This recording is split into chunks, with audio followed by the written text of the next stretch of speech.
Hello, everyone. Welcome back to another episode of GRID Live Encore. I'm Ben Schneider alongside Brandon Crossland and Joshua Burch. Brandon, Josh, how are you guys doing tonight? I'm doing all right, Ben. Feeling a little bit lagged for this Monday Cup Series race, but all is well. And it was a great weekend at Dover, and also all the other things we're about to cover here. And Josh, how are you?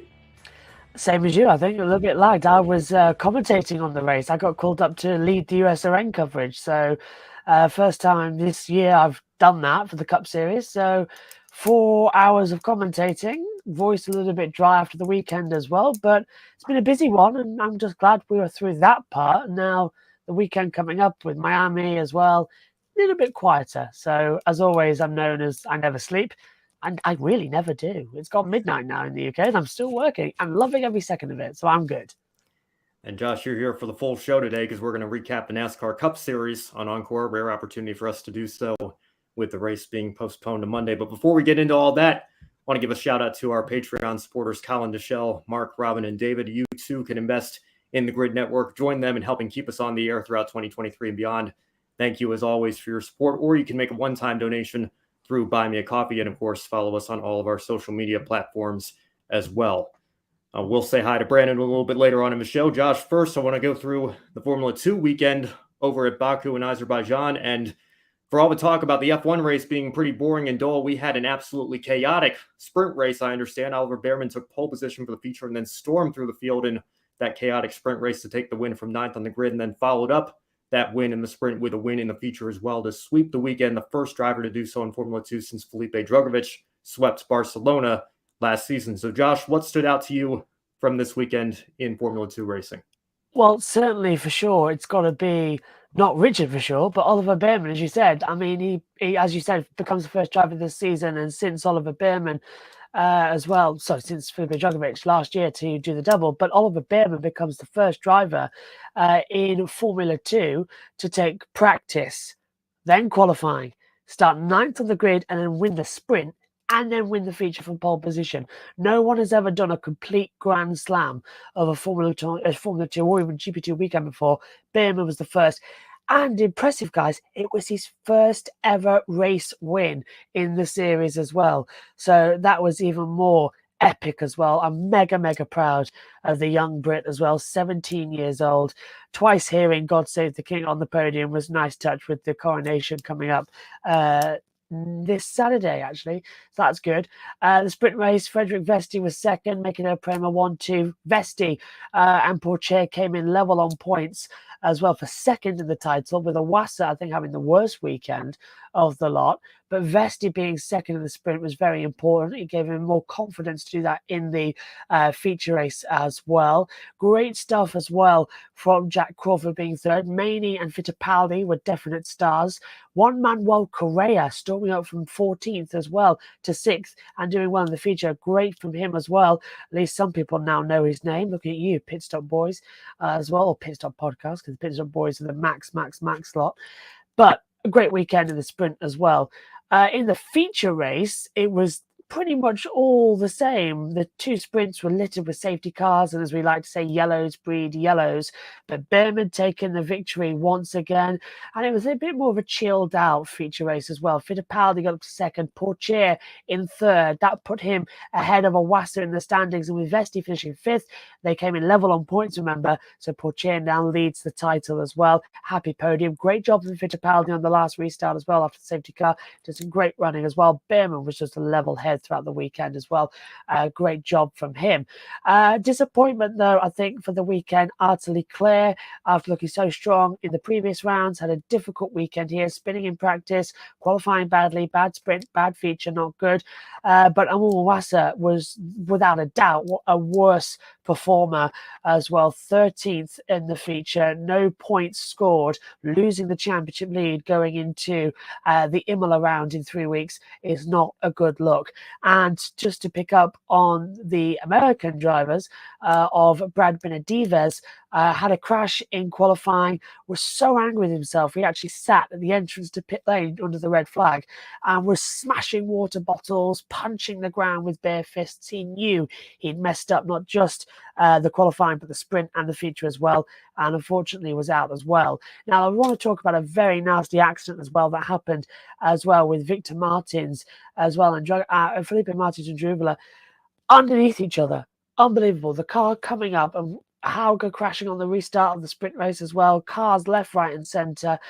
Thank God for the halo as well. Hauger crashing out was what gave Behrman the victory, because he passed Vesti around the outside in the sprint race and the safety car got called. But Hauger crashing on the last lap as well. Cars going up in the air. Just thank goodness we've got the halo, and hopefully that once again it tells people who don't accept it why it's so good in motorsport. But it was a good weekend, and I think Formula 2 provided the better action compared to that of Formula 1, which everybody was falling asleep with. So well done, Baku, but well done in Formula 2's terms. Well, Josh, I want to ask, on the note of Behrman sweeping the weekend here, I know he took a major step forward in the championship standings. I believe he's up to 4th now. Theo Porcher has always been your pick to win the title. He still has a slim lead. Are you still rolling with him, or do you think, look at Oliver Behrman now, he might be a threat for a championship, or do you think this is just a one-off? He might struggle to keep the consistency going. Well, I said at the start of the season in Bahrain, this is a must-win for Porcher. He must win this title if he wants a seat in Formula 1. And then he did well in Bahrain, and then he did okay in Jeddah, but really slipped back in Albert Park with a bad weekend, as we reported here. He's come back stronger this weekend. He still is my pick for the championship, absolutely, because he's the only one in the field that has the experience of multiple race wins, leading a championship, losing out on championship. He knows that pain. So yeah, Porcher is still my pick for the champion this year. But now we're seeing competition start to creep in from the likes of Behrman. No one expected Wasser to lead the title for as long as he did as well. And Vesti's coming up strong. We're in for a very interesting Formula 2 title. Porcher had a better weekend, but now we're going to Imola. I think he's going to have another poor weekend in a couple of weeks as well. And by the time we get to Monaco, that's always crazy with Formula 2. So he's got to keep a level head, keep calm, and just wait until we get to Barcelona, which is when the Formula 2 circuit sort of opens up a little bit, and we're back on normal road courses as well, not street tracks like we've been on since Jeddah for both F2 and F1. They've been following the same pattern. So we need to wait until we get to a natural circuit. Imola doesn't count because it's too small to make decent overtakes. Spain's big for F2 cars. They work better there. So he has to wait until early June when we can really start to push through. All right. Well, Josh, thank you so much. We'll keep an eye on that as the F2 season continues. Normally, I'd ask you for your one shining moment, but you're going to be back a little bit later to help us cover the NASCAR Cup race, which you were commentating on for USRN earlier this afternoon. So we'll say goodbye to you for now, but bring you back in just a little bit here. In the meantime, let's take you through the road to Indy a little bit. They were in action at Barber Motorsports Park with Indy Next and the USF Juniors. Congratulations to Christian Rasmussen, who took the win ahead of Nolan Siegel, who finished second for the second race in a row to start the year. Toby Sowery making his first series start since 2021. He completed the podium with a third place result. And you can look at the rest of the results down there. We'll have more on Jamie Chadwick, I'm sure, on the Women in Motorsports show on Friday. And we'll take you through the USF Juniors results real quick as well. Congratulations to Nicholas Giaffoni on sweeping the weekend, winning both race 1 and race 2, and thereby extending his lead in the championship. We'll keep an eye on that as the season continues on. Of course, big month coming up for the entire IndyCar family with the month of May at the Indianapolis Motor Speedway. So lots of action to look forward to over the next several weeks. Now, moving on to Dover. Let's talk about the ARCA East race a little bit. Jake Finch and Landon Lewis put on a show despite a low car count. Finch will be in the 20, of course, for Venturini Motorsports for the first half of the season before Jesse Love takes over the ride for the combo races and Finch moves back to the 1 for his family team, Phoenix Racing. But he certainly made the most of this opportunity this weekend, taking his first ARCA sanctioned win ahead of Landon Lewis, who in 4 ARCA sanctioned starts this year has 4 second-place finishes, just continuing to knock on the door of that win. I'm sure that win is going to come at some point later this season. Luke Fenhouse ended up in third. Championship favorite William Sawalich finished right behind him in fourth. So any hopes of a perfect season for the number 18 team are now over. Brandon Crossland joins us once again. Brandon, I don't know about you, but I'm thrilled to see the Finch name back in NASCAR. It's been a decade since Phoenix Racing sold their Cup Series program to H. Scott Motorsports, but that is a name that NASCAR fans of the past will certainly recognize. How great is it to see the Finch name back in victory lane with Jake here after all these years at Dover? It means a lot, Ben, for the future of not only Jake Finch himself, but that entire organization of Phoenix Racing. They were able to really resurrect kind of the careers of a lot of folks. When you think back to like Kurt Busch and Brad Keselowski having time there, Jimmy McMurray, Randy LaJoie, Jeff Purvis, a lot of guys like that have spent time there. And to see this young man, he was born in 2005, so not doing the math right now, but he's very young. So being able to do that, and after having to close down the Cup Series team, this is showing some promise here for Jake, and he's just kind of been lying low here as of late. So hopefully this will be a turning point for them, and they can rise. The Phoenix can rise once again and make its way up into the top 3 series. I have a comment in the chat room from Seth Eves going back to the USF Juniors. I believe so. Double check with Casey Campbell on that. I believe he was making reference to this the last time we were talking about USF Juniors here on GRID Live Encore. And good to see Adam Wetmore in the chat as well. Nice hat, Brandon. I don't know about that, but I do agree.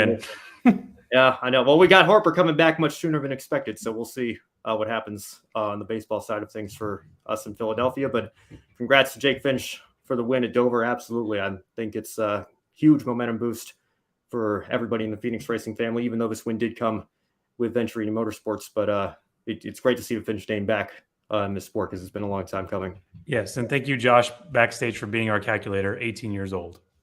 There you go. Yep. All right.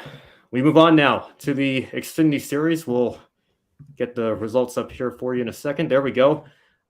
Family, kind of a theme of the weekend here. Of course, Martin Truex Jr. won the Cup race this afternoon. We'll get into that in just a little bit here. But Ryan Truex finally picked up a win in NASCAR's top 3 series, picking up the win in the Xfinity Series race this weekend, leading a race high of 124 laps, sweeping all 3 stages. Now, this comes 11 years after Truex finished second in the Spring Dover race to Joey Logano. Brian Scott completed a JGR 1-2-3 on that day, and Kurt Busch even finished 4th in the number 54 Toyota, which at the time was under the Kyle Busch Motorsports banner. So, Brandon, like I just mentioned, it's been over a decade Ryan Truex has been here in NASCAR trying to make the most of these opportunities here. What does this win mean for him, and is this yet another indication that maybe he should be back full-time in 2024? Yeah, you could see it in his emotion the other day. His dream really came true, and to do it there at your home track, Martin and Ryan, both from, I think it's Marietta, New Jersey. That's really big for him. And coming here part-time to know you can get in the best equipment in a Joe Gibbs Toyota Supra, and it's on the part-time schedule. So you're not always with it, but in the chances you've got, you want to make it count. We looked at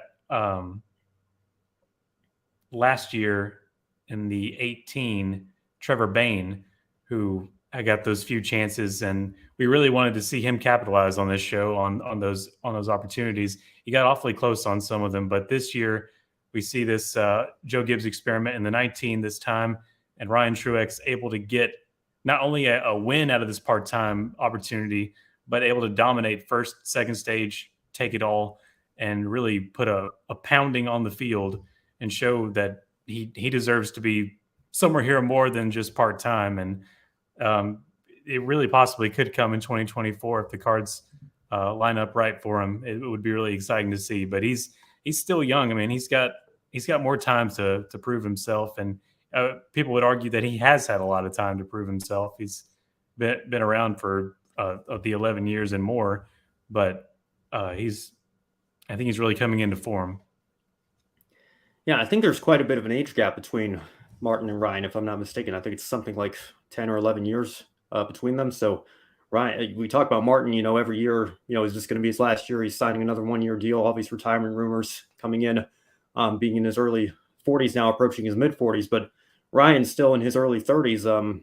He certainly has some time to continue to be active in this sport and make a name for himself. And this was no fluke. He like I mentioned, dominated the race, swept the stages, and I believe it's his third top 3 finish of the year in his 5 starts. So, like you said, Brandon, making the most of these opportunities, it's great to see, and hopefully it leads to something more for him in the future here, whether that's adding races to his schedule this year or picking up a full season next year. We'll just have to wait and see. Yeah, he is a lot younger than we probably think he is. It really just is the beard and the hair that kind of does it, I think. Yeah, well, and he's been around a while, Yes. winning those East championships back in the day. And, I don't know, maybe Martin Truex Sr. should have entered the ARCA East race. He probably would have won that. It was a family affair for the Truex family this weekend. Of course, Martin, a former Busch North legend in his own right.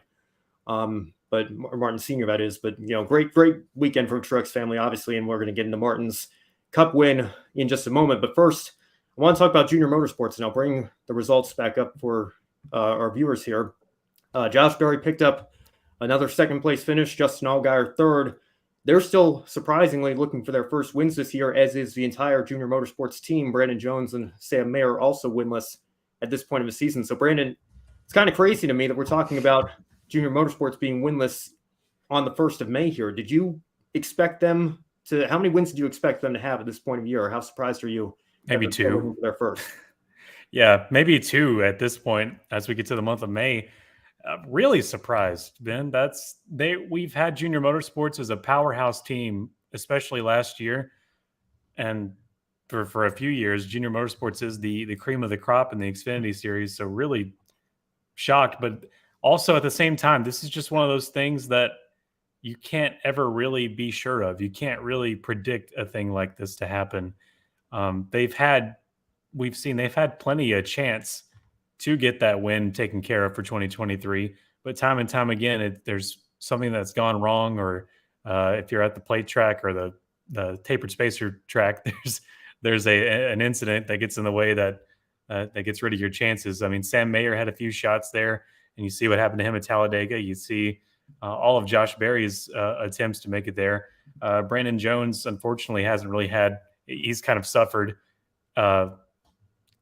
from that whole team's perspective as a whole out of all of them. But Justin Allgaier, I mean, he's always a favorite, but the whole team so far has not been able to get in victory lane yet, and that really should stay on the forefront of our mind as we go into May and see when are they going to get this thing done. Yeah, no doubt. Just going to pull up some comments from the chat here. Let me get the screens so that we can do that. Some comments coming in from Seth Eves. Don't forget Neil Bonnet was going to run a few races for him in 94, certainly. Seth Eves also saying, delighted for Ryan Truex, long time coming. And then on the note of Junior Motorsports, Mayer needs to step it up. Harsh but true. Not sure what's ailing Jones. Wins are coming for Allgaier and Berry. That's true. I think Allgaier and Berry are certainly closer at this point than Jones and Mayer are. Of course, we're talking about how, it was a rough start to the year for Junior Motorsports, who were so well positioned at Daytona, running 2nd, 3rd, 4th, and 5th, couldn't get the job done there. And Brandon Jones and that 9 team in particular having a really rough start to the year. And Sam Mayer as well, kind of surprised looking at these results here. He did finish 2nd at Fontana, but at this point last year, he was racking up top 5s week in and week out. I think he had a stretch of 7 and 8 races.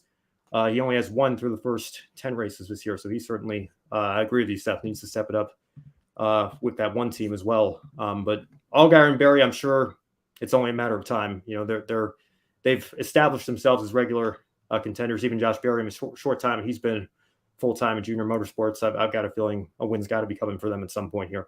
Yeah, Ben, my mind goes back again to something I heard on Dale Jr. Download several months ago, and it came from Dale Jr. himself. I mean, of course, Kelly runs the business side of Junior Motorsports, but if he says this, it obviously has something not only to do with his team, but every other team, where he was saying there's that one car on a team that is going to be the crap box, for lack of a better term.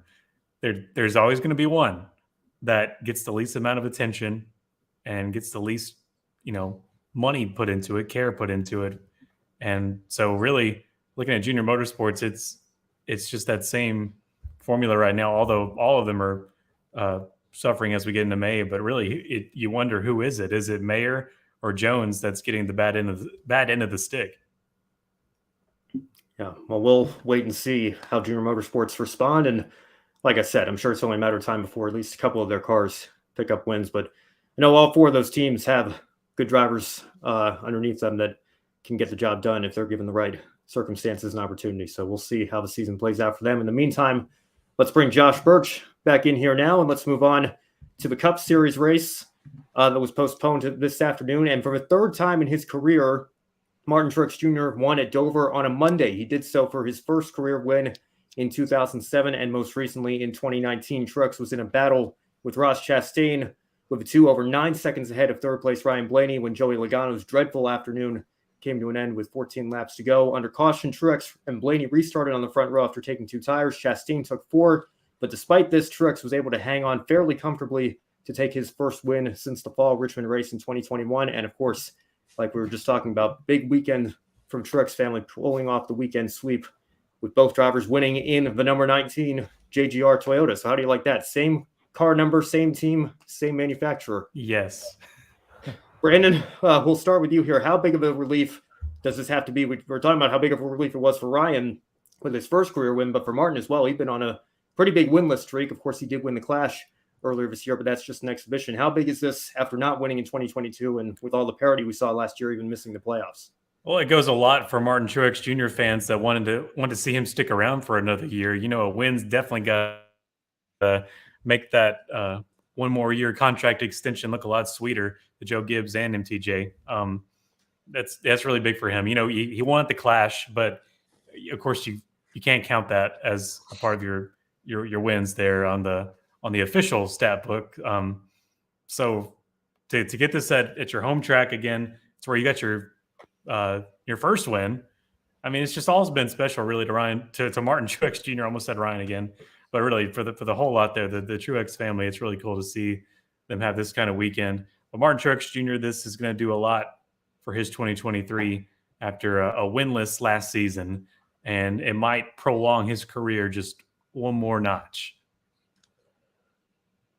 Yeah, he was really pushing in the early stages of the race as well, with stage 1 having 5 cautions, second stage winning caution free as well. He used that time to really move up the field, plan the pit stops around everybody, and was in a great position at the restart for the final stage. Then we did have a final caution as well with the restart, but he was already in contention. It was literally the top 3 stage winners were the top 3 throughout the race. Byron winning stage 1, Chastain winning race 2, and stage 3 coming out for Truex Jr. as well. It was all through them 3 throughout the race we were watching. There was a challenge early on as well from Larson. He slipped back though after Chastain put the boot in as well, and unfortunately hit off Paul as well. So yeah, I'm sorry about that. To bring that up, maybe it should have been a penalty, maybe it shouldn't have been. We'll get onto that when there's a question later on from you, Ben. But I thought today it was a dominant drive from Truex, really shows what the old him was. And as you said, Brandon, getting another year, I think that's just sort of ticked it. We saw how much he was celebrating. 2 sets of donuts and a burnout, literally the tyre burning out on the start line as well. He was having fun, and it was nice to see him old in the front. Nice to see a Toyota at the front as well after dominating, and he got it after the last set of pit stops as well, and he had to work for it today, and I think that's why it's going to mean a proper victory. It's been brilliant from him. Don't forget the Polish victory lap to boot. That was very nice. It was really, I love how it went the other way around as well, because I was actually a question I was asking the commentary. Why did we start going left? Why did we never go right? Why do we go the other way around? Why has there never been a race the other way around? Why do we always go left? I don't know if there's a specific reason that I've missed over the years, but I'd love to see one race go right. Doesn't that be hilarious? Just doesn't feel American. I don't know. Only left for America. Yes. Yeah, well, you're on the left-hand side of the road anyway. No, we're on the left-hand side of the road. You drive on the right. Yeah. Well, even our F1 track at Circuit of the Americas is predominantly left turns, with it being an anti-clockwise or counterclockwise, I guess we'd say here in America, anti-clockwise, what you would say over in the UK, Josh. But that would be interesting to see an oval with right-hand turns. I don't know. I guess the Bahrain outer circuit maybe in Formula One. They were talking about that being an oval, even though it's really not, of course. But we'll have that discussion for another day. Josh, I want to stick with Truex here for just a second, because I know you were commentating the race. I tweeted I thought Truex was done. I thought he was shot after only taking 2 tires, with Chastain having 4. And then I followed that up with, obviously, don't hire me as your crew chief, because what do I know? But were you surprised as I was, that Truex was able to hang on with just 2 tires at the end?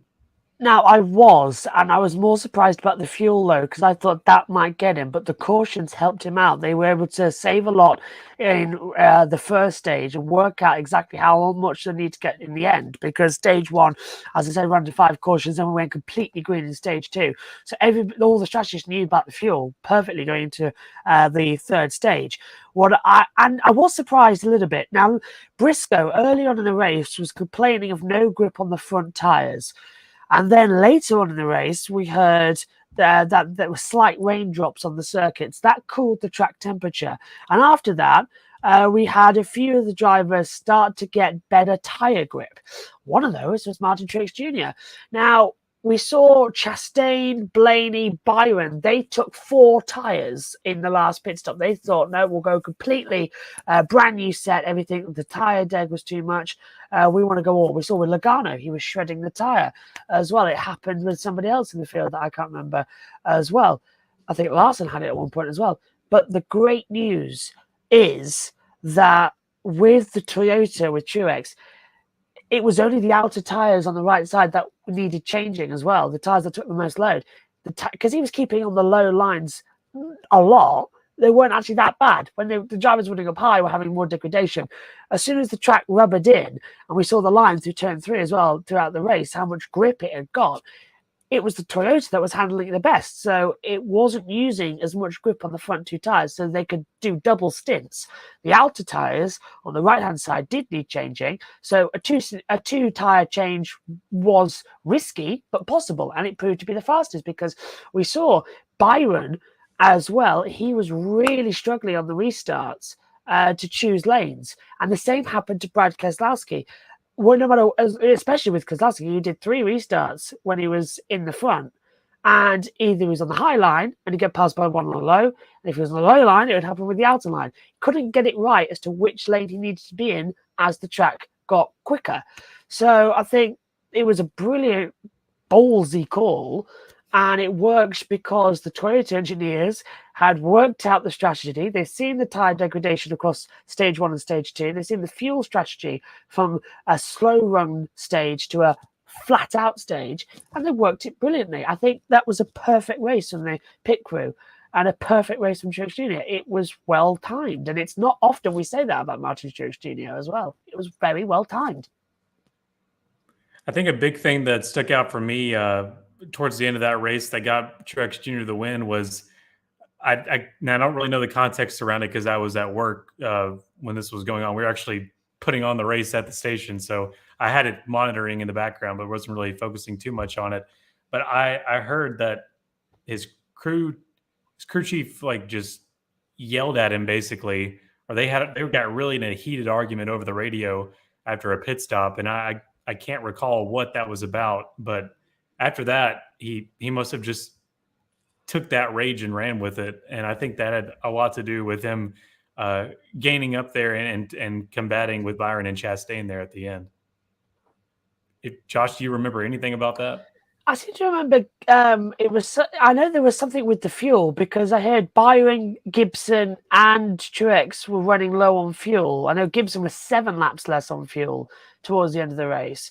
I think there was something about fuel for Truex as well. He had to save for 2 laps, and then he was able to go on the push. That's what I was hearing in my ears. But we had the track noise coming in occasionally with the TV feed on the commentary, so I might have missed something there with the radio call. But all I heard was the fuel that was an issue, but they managed to sort that out. But rage for Truex. Really?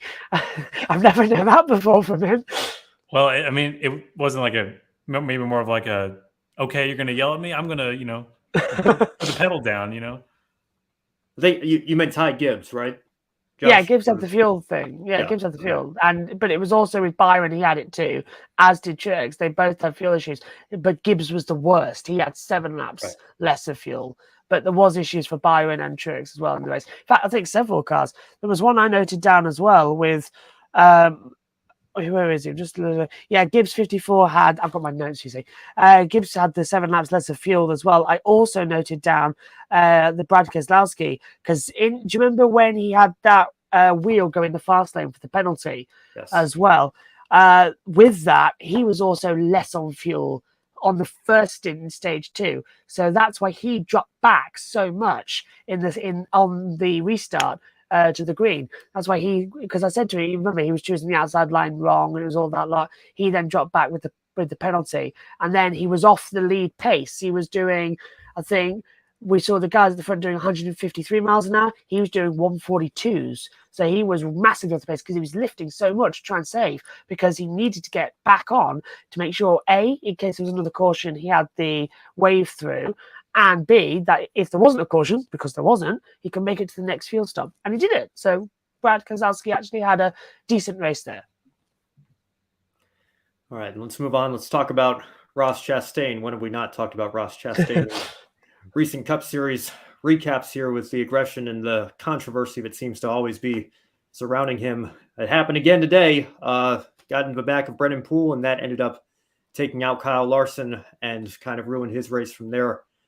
Chastain, of course, still went on to finish second. Brandon, I know we get on Ross Chastain quite a lot, but let's focus on just this one incident for now. Was Chastain too aggressive too early, particularly when you consider he was dealing with Brennan Poole? Yeah, I wasn't in the car, but looking at the camera, definitely looked like he gave him a little bump and caused that to spiral. But I did retweet Matt Weaver, who I assume is actually there, who got from Ross Chastain saying, "I did not mean to do that." I don't know how you put those together, but take that as you will.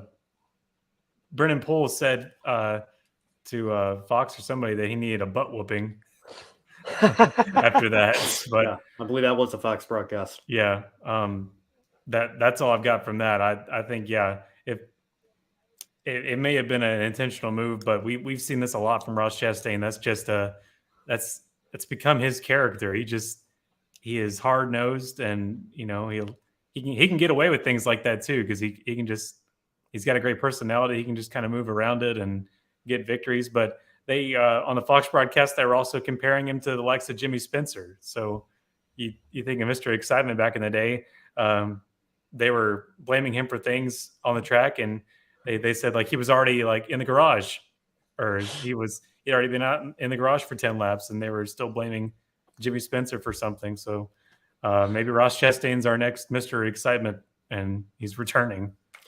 Well, here's another comparison from our friend Seth Eves. Chastain needs to be smarter in certain situations, but I'm tired of people acting like he's the only one that's ever drove aggressively in his career. A certain driver of a black number 3 would look for it. And, on that note, Josh, I'll say this quickly because I know you want to answer a question as well, but I think we kind of have posthumously elevated Dale Earnhardt. I don't know that he was necessarily, universally beloved as his son Dale Jr. was, of course, being the 15-time consecutive most popular driver. I think, if NASCAR Twitter had been around in the 90s, I think Dale Earnhardt would have been very polarizing. He certainly would have had a sizable fan base of his own, but I don't know that, what happened at Bristol with Terry Labonte would have been necessarily a popular move either. So it is interesting to compare and contrast different eras and, what would the fan reaction, over social media be like in Dale Earnhardt's day. But that's perhaps a subject for another day. Josh, I'll let you talk about Ross Chastain a little bit now. What did you see commentating from the booth?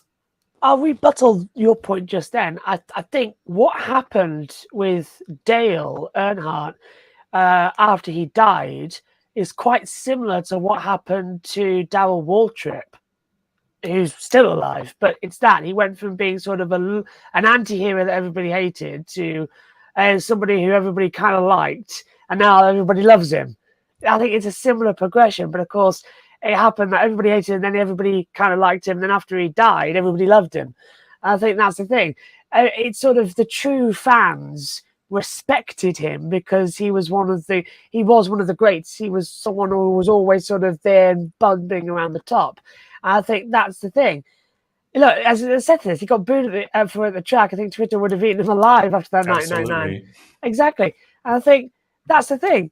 What happened with Darrell Waltrip was everybody hated him. The drivers hated him. The fans hated him. The media didn't like him. Then he did that fantastic move.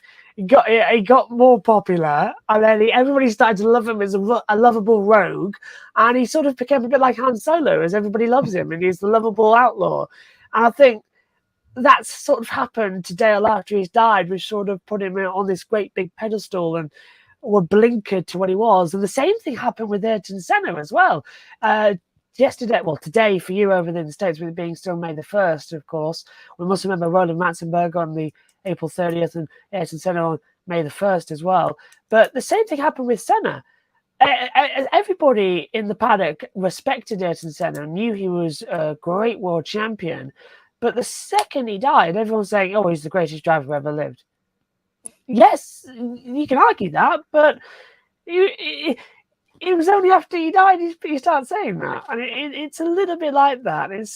You sort of immobilize them. I mean, the same thing happens actually to drivers after they do die, and especially if they die during racing as well. I've seen it happen myself. Gilles Bianchi as well. We all knew what an incredible talent he was, and would have certainly been in Ferrari. Could he have been a world champion? That nobody could know that. And yet I know people who says, oh, he would have been a 7-time world champion, would have been better than Hamilton, better than Schumacher. Really? Gilles Bianchi? He was a great driver and he could have been a multiple race winner and contender for championships, but really? You're going to go that far and say he could have been one of the greatest ever? I mean, it's absurd, the way people's minds sort of just change with that. Side rant there, I know, but it's so bizarre. One more note on that. I think we're seeing that right now with Kyle Busch and his move to RCR. Definitely.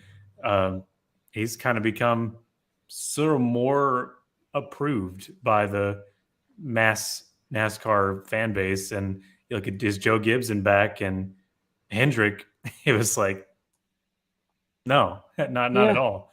So I think he's kind of having that turnaround too, as before our very eyes. We can get back to it. Mark my words, somebody clipped this section of the broadcast. In about 5 years' time, everybody's going to be saying, oh, wasn't Max Verstappen fantastic? Never did a thing wrong. He was brilliant, wheel to wheel. Oh, I miss Max Verstappen. He was brilliant. Because the same thing happened with Sebastian Vettel.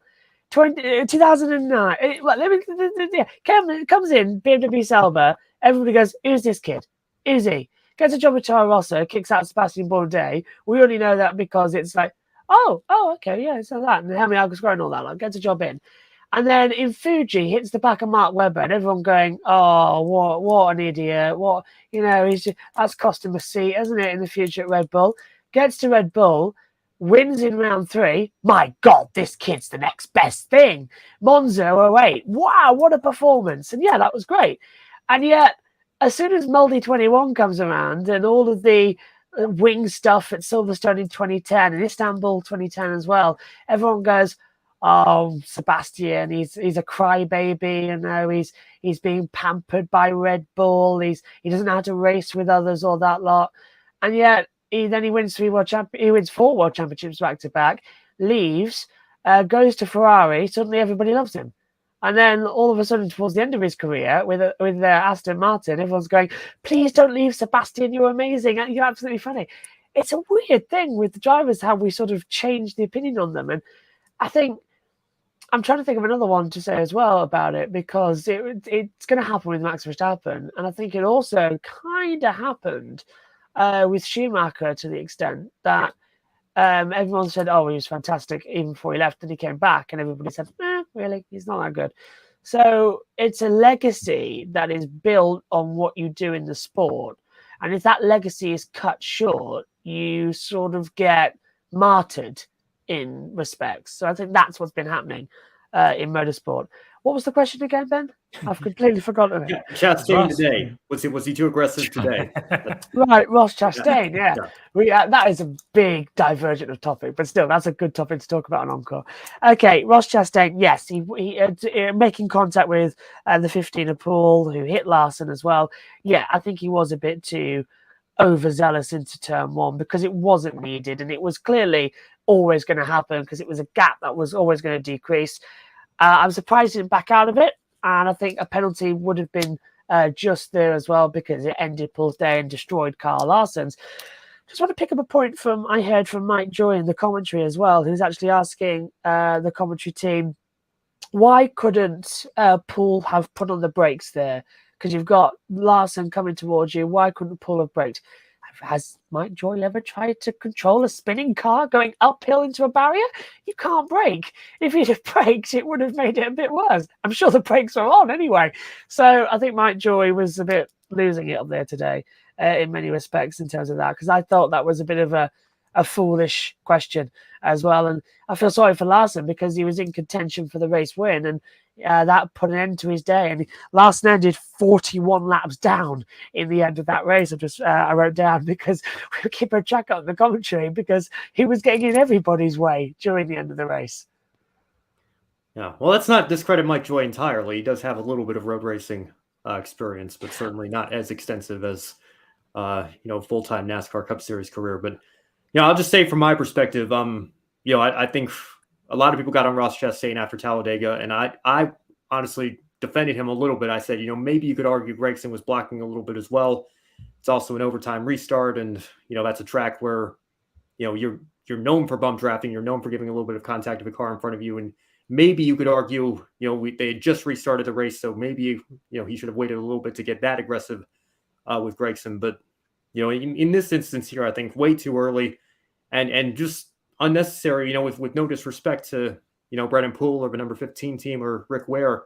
That's not a car that you want to tear up because that's a team on a shoestring limited budget compared to the big teams of this series. And, I know Ross again was very apologetic, but he's been very apologetic before. And yet here we are continuing to talk about this again. So Fox was also very ruthless about Ross Chastain. They had a graphic ready to go, like, who else but Ross, or whatever they said. Yeah, I mean, they were prepared for him to do something, obviously, this weekend.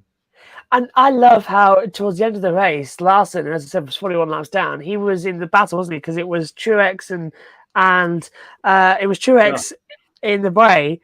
And Truex got ahead, but then Chastain got blocked by Larson for 3 corners, and it was Larson deliberately holding him up. I thought that was brilliant revenge because he destroyed his race, so he stopped his chance of winning. I don't think Chastain would have got ahead because Truex was brilliant at defending, but it certainly cost him a shot at an overtake going in the last 3 laps. And on that note, thank you, Josh, for bringing that up as well. Because anybody who knows me, I try to always be consistent. I always try to say I'm always against intentional wrecks. I don't care if somebody did it to you first or not. Never a fan of intentional wrecks, but this kind of retaliation, I think that's fair. You're out there on track, you're hitting minimum speed. He ended your day. I think it's fair to, disadvantage him a little bit when he's clearly still, his day wasn't ruined. He's still fighting for the win. Hold him up a little bit. That I don't have a problem with at all. And I think the Fox booth was saying the same thing. That was more than fair for Kyle Larson. And I will certainly take that over spinning Ross Chastain back out and taking your revenge that way. So I think that's the way to do it if you want to get a little bit of revenge on somebody for something that happened earlier in the race. Well, there you go. It was smart for once from Larson as well, using his brain. How much they were nearly at the end. Oh, wow, we've really kept it in. Yeah, well, let's wrap it up here a little bit. We'll bring the results back up for everybody one more time. William Byron, as I mentioned, led the most laps. He finished 4th just behind Blaney. And you can see a great day for Toyota as well. All 6 of their cars finished in the top 13. So, Josh, we'll start with you. As we look down the rest of this results sheet, what else stands out the most to you from today's race? Come on, you got to look at P10, the 48, Josh Berry as well. I think that was an outstanding performance he put in today as well. Great strategy on the calls for pit stops as well. Maximum 7 stops for him as well. Some people did decide to take an 8, but that was fantastic. And look where he is. This is why I noted down Josh Berry, the 48, debutising, of course, for the injured riders, but he is ahead of the number 9 of Chase Elliott. And that, I think, is a major statement. He's driven both cars, and he's quicker than Chase Elliott. I thought that was brilliant. I know he's in Xfinity as well, and usually I frown upon this, but get him out of Xfinity, get him in a Cup car permanently. You can tell he is fast enough. That is an amazing achievement to be in the P10. And he was battling Elliott throughout the race as well, so brilliant. Well, unfortunately, Josh, you took my first analysis there. I was also going to go to Josh Berry, but how can you not? P10 there. Again, filling in, but this time for Alex Bowman, same camp at Hendrick. But yeah, he definitely needs to be somewhere in the Cup Series. Keep in mind, last year, this is where he won in the Xfinity Series with Junior Motorsports. So he's really slick at Dover as well. And you look at Bubba Wallace. I look at Bubba Wallace and also Tyler Reddick having a really solid day for 23-11, 12th and 7th respectively there. And then Kevin Harvick, his last start at Dover, which they made corner number 4, Harvick in his honor, rounds out in the top 20. I mean, not a good day, not a bad day, but certainly going to be missed there at Dover, his final start there at the Monster Mile. Other than that, it was really just that stout battle up front from those same group of guys. And you see Denny Hamlin there with a P5 that he was very upset about. We haven't talked about one driver, and that was the pole sitter. And we haven't talked about Kyle Busch at all. I think this is an interesting story that I've been noting down. Sorry about the green screen, but it's an interesting note I've been written down. So Kyle Busch starts on pole position after no qualifying, of course. And then on the first pit stop at the competition caution on lap 22, gets a pit through penalty for being too fast on the entry. 35-mile-an-hour pit road. He was going 40.8 miles an hour, so gets the penalty. After that, he gets pushed down. And then on the third caution on the restart, gets involved in the 99, 78, and 77 crash. Now, the 77 and 99 go out.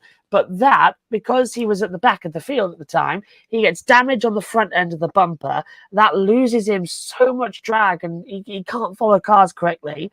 And then later on in the race, he continues to get bad short straws as well in terms of cautions coming out, pit stops not working into his favor as well. He restarted one of the green flags. I think caution 5 maybe at the end. So we'll start the second half of the caution. He started on pole position, then failed and dropped back. So I really felt for Kyle Busch today. It could have been a win, but it all just went wrong from every single thing you could list that could possibly go on went wrong today. And it all started at the competition caution as well. And his teammate, Austin Dillon, beat him for the free pass coming to the end of the stage there. So bad day gone worse for Kyle Busch. It seems so easy to miss pit road at Dover with it being such a self-cleaning racetrack as it is already, but just to force your car to slow down there where the pit road entry is, it seems almost impossible to get that right every time. Well, there was a few, wasn't there? Because we had Keselowski's for a wheel. And McDowell too. He got one passed through for speeding in the pit lane. I noted down. I think there was another one but I missed that on my notes here in the cotton box as well. But yeah, a lot of people getting caught for speeding today. Keselowski's, of course, was for that wheel getting in the middle of the track, which I thought was ridiculous and still dangerous to this day. And I'm glad that's the only penalty. Sort of, I agreed with that as well completely and called for it in the commentary. Yeah, well, I'll just bring the results up one more time. How about Corey LaJoie up in 14th for Spire Motorsports? That team, I think, is continuing to improve. We talked about how great they've been in Atlanta the last couple of years with this new super speedway style racing we've seen there. But I think a top 15 for that team, still a moral victory, still a great day, and shows that 7 car is headed in the right direction. So we'll see how they continue to progress as the season goes on. In the meantime, let's wrap up our show right here, right now. Josh, I'll go to you first. What is your one shining moment from this weekend in motorsports? Well, I said Behrman yesterday, and I think that's quite unfair to give it to him 2 days running, considering we've had the NASCAR race. So I will go with the 48, Josh Berry, getting a P10.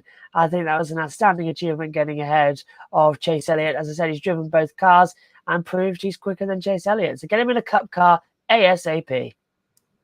I agree with that wholeheartedly. And also, since Ben is not taking it, as I can see here. I'm taking Ryan Truex for the Xfinity Series.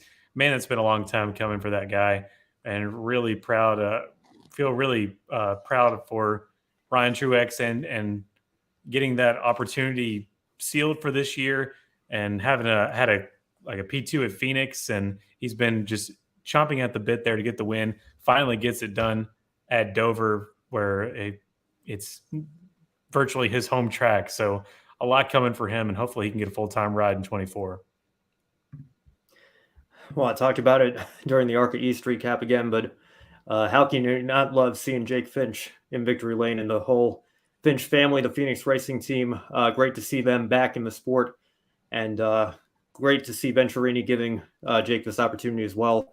And I hope he continues to make the most of it as the season continues on. But still one of my favorite memories of watching NASCAR Cup Series racing as a kid is Brad Keselowski's first career win at Talladega, and that epic upset win for that number 09 team in the Cup Series. So to see the Phoenix name back in NASCAR through the ARCA platform, I don't know what Jake's future career is going to hold, but if this is any indication, he certainly has the talent to make a name for himself as a driver. So we'll see what he can do as the season goes on. But a great result for him, the first, hopefully, of many for a young 18-year-old, and a great result for him.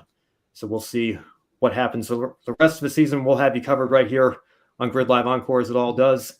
But be sure to follow us in the meantime on all of our social media platforms here at GRID Network: Twitter, Facebook, Instagram, TikTok, Twitch, LinkedIn, and most importantly, right here on YouTube. Help us reach our ambitious goal of 1,000 subscribers before the Indianapolis 500 is May 1st. We only have a few more weeks to get there, so make sure to hit that subscribe button if you haven't already. And of course, if you really like what you saw tonight, you can take 5 minutes after the show to invest in the GRID Network through Patreon. Join Colin Deschelle, Mark, Robin, and David in investing in the GRID Network. Your monthly support goes a long way. As you can see, our goal is $500 a month to help us cover expenses for on-site coverage and make it to the racetrack as credential media on-site a little bit more often. Of course, we've got the Portland race weekend coming up, but if we continue to gain support through Patreon, we can make that happen a little bit more often throughout the season. And as always, thank you, Colin Deschelle, Mark, Robin, and David. Your support means the world to us, as it does if you support us with a one-time donation through Buy Me a Coffee. Thank you to everyone who's done that. Any amount will help us continue to grow our motorsports media outlet. Now, on Wednesday, Kobe Lambeth and Josh will be back to bring you Grid Tonight with Matt White. Joe San Diego will have the Women in Motorsports program on Friday with Daniel Zeri.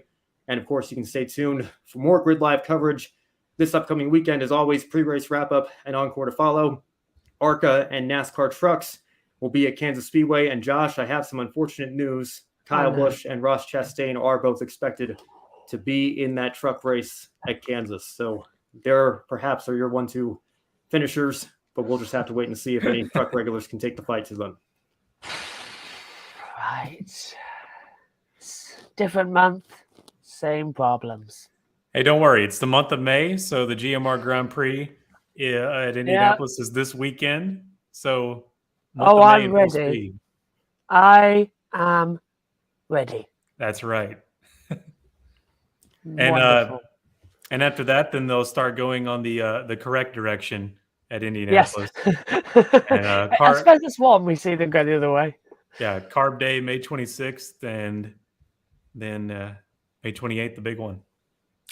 Can't wait. And we are going to have special Grid Tonight shows for all the practice and qualifying and Carb Day as well. And then a special, of course, pre-show and review for the 500 Grid Network. And myself, Kobe, going to be hosting those Grid Tonight shows as well. So there'll be a lot more paper notes ready to go as we get into the month of May in 2 weeks' time for the speed days. And don't forget to save the Freedom 100 for Indy next. Yeah. Get it back. All right. Well, on that note, for Brandon Crossland and Joshua Burch, I'm Ben Schneider. Thank you all so much for watching, and we will see you next time right here on GRID Network. Thank you for watching us right here on YouTube. Be sure to subscribe and check out some of our other videos, including Life on the Grid, where we interview folks from the motorsports industry. Thank you for watching. We'll see you next time.